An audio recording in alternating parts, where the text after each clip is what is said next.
Hello, hello, hello.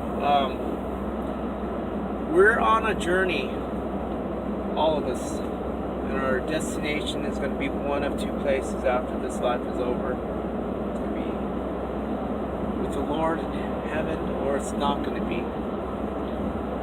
A lot of people don't like to hear that. A lot of people just want to live their lives, go about their everyday existence, and I was one of those at one point.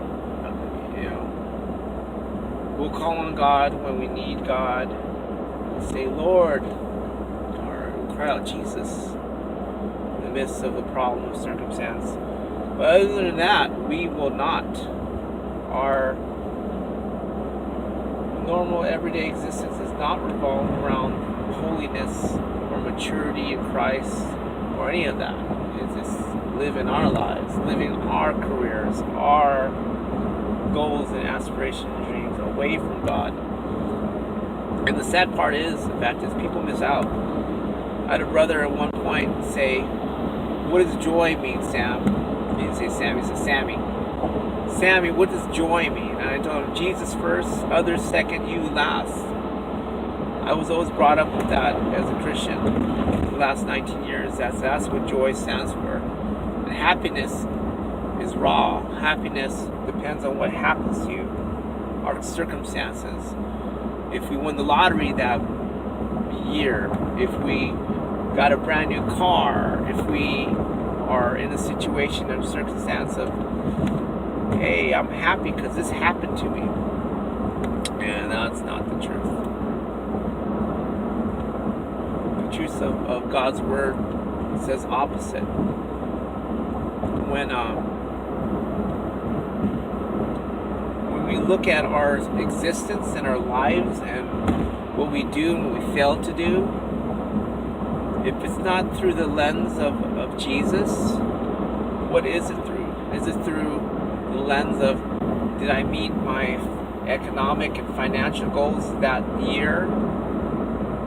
Did I get that nice house, that nice wife, that nice girlfriend, that nice husband that I've always wanted? That relationship situation?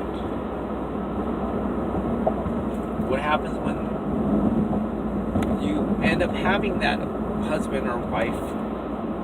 You have a 25, 30-year marriage, and all of a sudden your husband, your wife dies of a cancer.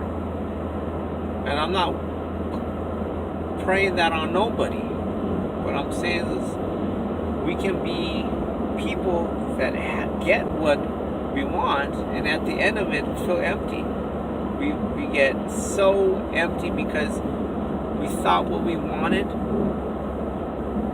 And you know what, they're not bad things. There's nothing wrong with having a nice job. There's nothing wrong with having a nice spouse, a nice career, a nice car. God does not, the people misquote it all the time. The Bible doesn't say money is evil. It says the love of money is the root of all evil, all kinds of manners of evil, all kinds of evils. When we look at it through that situation and circumstance, yeah, we're going to have problems.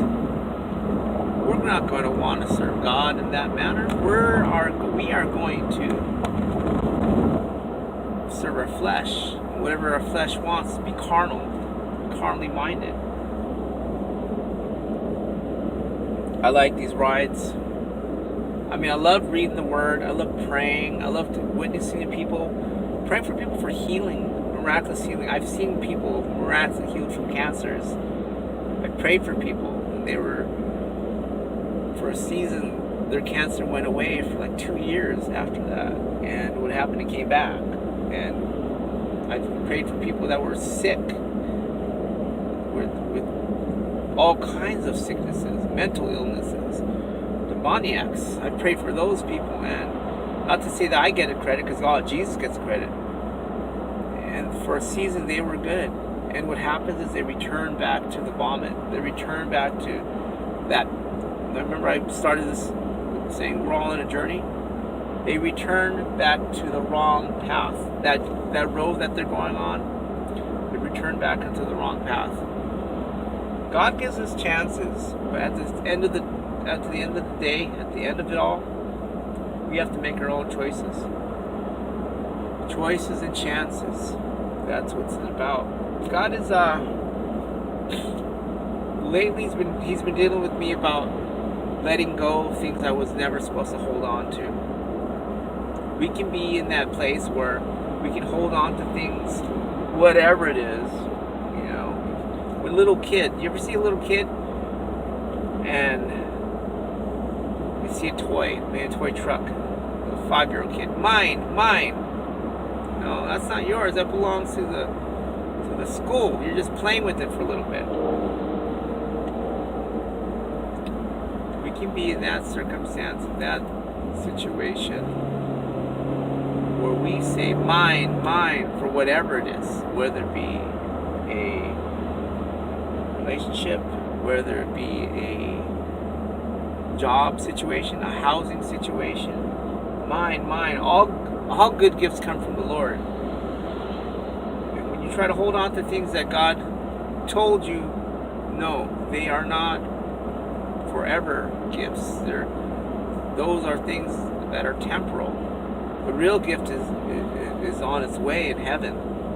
The real gift is that joy, that peace, that serenity, that just wanting to share the good news that we have a place, an eternal home. Jesus says he's building mansions for us, not little shack houses, mansions. And what we do with those mansions, totally, it's our decision whether we want to go to them, those houses in the sky. And I will stress to the fact that we have a long mission ahead of us.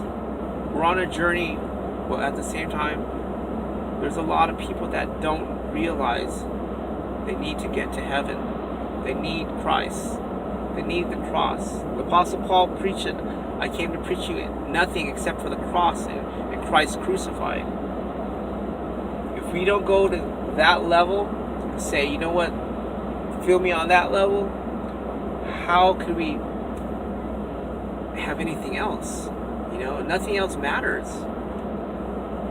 Nothing else matters. You read the book of Hebrews and the believers that were crucified upside down, that were boiled in oil, that were tormented, that were, lived in utter destruction. Why? Why did they accept that? Why did they accept the tortures? Because they knew that they had something better. That Jesus offered them something better than the temporary pains. This guy in the road is something else. I don't know what his story is. But, when we do get into that level of just having the pity party, when we're at that place where, like, you know what? I don't know about this. God, this is too much for me. We have to turn back to the cross. We have to turn back to Jesus' sacrifice and his resurrection. If it was just about the sacrifice, that would be torment. If it was just about the resurrection, but without bearing our cross, a lot of Christians nowadays don't even do that. They don't even think about that scripture. Take up your cross daily. And Jesus said it very, very clearly. Take up our cross daily.